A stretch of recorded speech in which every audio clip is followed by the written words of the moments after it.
yesterday's attacks and other things. Some say that he does have ties to Muslim extremists. I don't know.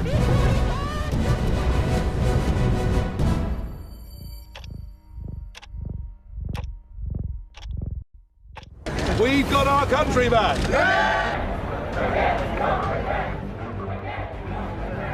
The Leave campaign's victory has changed Britain's destiny. It has also dealt a body blow to the country's political establishment and destroyed David Cameron's premiership. I think the country requires fresh leadership. And this is the kick in the guts that they deserved. I think that we now have to work at getting ourselves back together as a unit of government. I was really shocked. Foreigners, get them out, kick them all out. And I think we can be very proud of the result. All about immigration. It's to stop the Muslims from coming into this country. It's shameful. I'm ashamed to be British right now. You were fighting for the exit. The British people voted in favour of the exit. Why are you here? You all laughed at me. Well, I have to say, you're not laughing now, are you?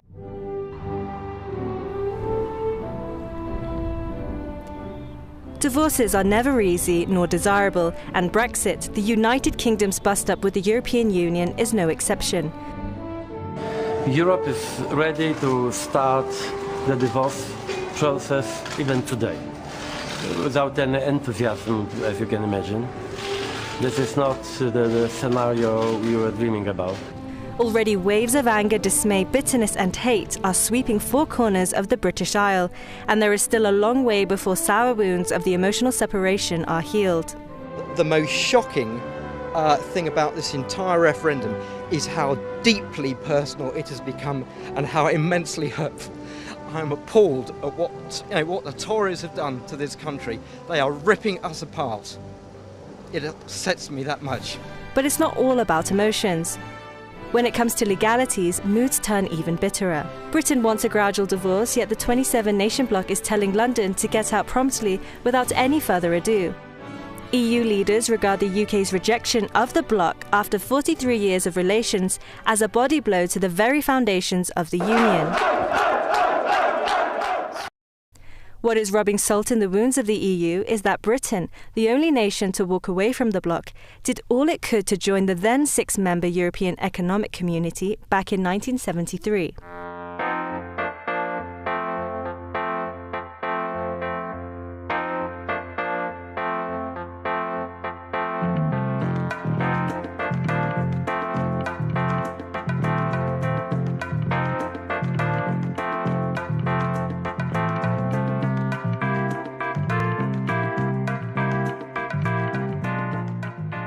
I think it's absolutely vital that everyone should turn out in this referendum and vote yes, so that the question is over once and for all. We are really in Europe and ready to go ahead. The EU leaders are increasingly perplexed by the ripple effect Brexit could bring to the EU. The beast of far-right nationalism is waking up, and the continent is awaiting a bloody chaos. The apprehensions among the incumbent governments are that the anti-EU parties are seizing the Brexit opportunity to tap into ultra-nationalist sentiments. This means nothing but the rise of far-right parties hell-bent on destroying the Union all and at once. C'est une victoire éclatante pour la démocratie. C'est une gifle aux tenants d'un système européen de plus en plus fondé sur la peur, sur le chantage et sur le mensonge. But the biggest problem you've got, and the main reason the United Kingdom voted the way that it did, is you have, by stealth, by deception, without ever telling the truth to the British or the rest of the peoples of Europe, you have imposed upon them a political union. And I can only congratulate them with this excellent result, and I believe that the offspring will be that other countries, like my own country, the Netherlands, where the majority of the people want an exit, or at least a referendum about a possible exit as well, that will come as well. Britain's desired gradual exit, which may take up to 2 years, is already fanning the flames of the rise of ultra-nationalism. The longer Brexit drags on, the more destabilising the issue of Euroscepticism becomes. The UK's vote to leave the Union has already intensified fears of deepening an economic crisis across Europe. heralding the people's Western-style spring of revolt against the EU administration and its project of European integration. For several European administrations, this is a serious threat to the very foundations of the establishment. History has been made, but for the people in the building behind me, it is the wrong kind of history. Here's the problem.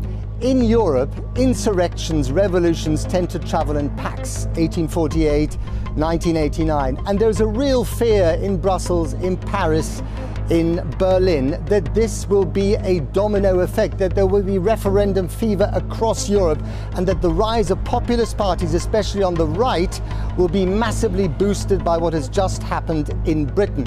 Now, that's why everyone I've spoken to here today has said there can be no period of uncertainty. We cannot wait for 2 or 3 months or even 2 years before we start the negotiations of divorce. Those negotiations to say goodbye to Britain finally have to start possibly next week. Austria's Freedom Party, whose candidates came a step away from winning the recent presidential elections, has already demanded an EU exit referendum. Austria is not a single case.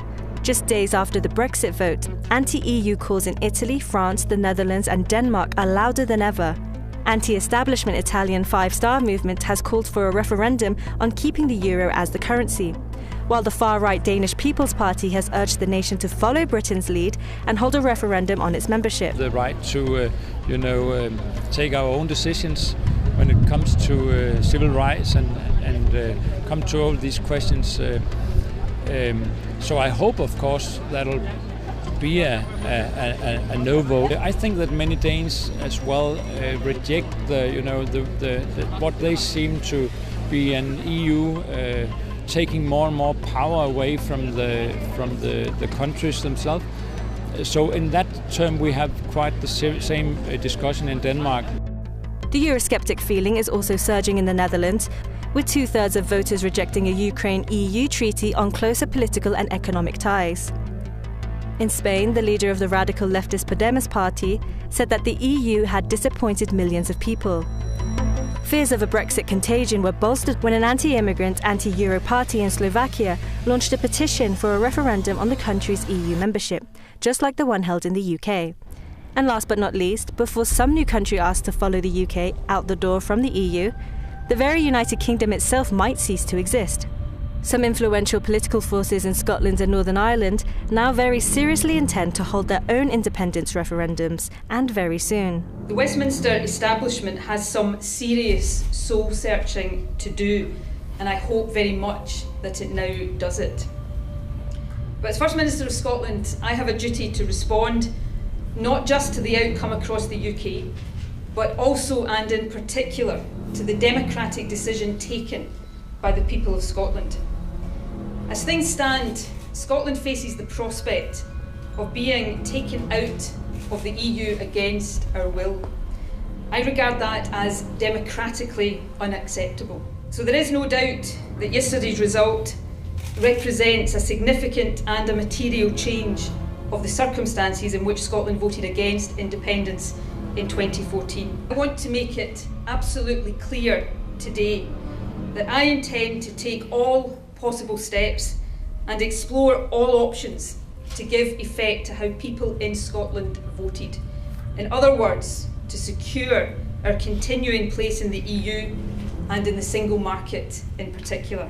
In Scotland, we are now being told from Westminster that despite the majority against leave, we're going to have to do as we're told.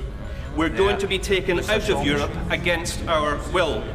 Mr. Speaker, let me tell this House and our friends across Europe, we have no intention whatsoever of seeing Scotland taken out of Europe. So any decision to take us out of Europe is a big deal. It's a big crisis, and we have to face the reality that it is a crisis and that there needs to be a resolution of that. This is about the future, and it is about a decision which has effectively, in my view, undermined the good work that was done in the Good Friday Agreement. So, as Jerry has correctly said, we looked to Dublin for support in this.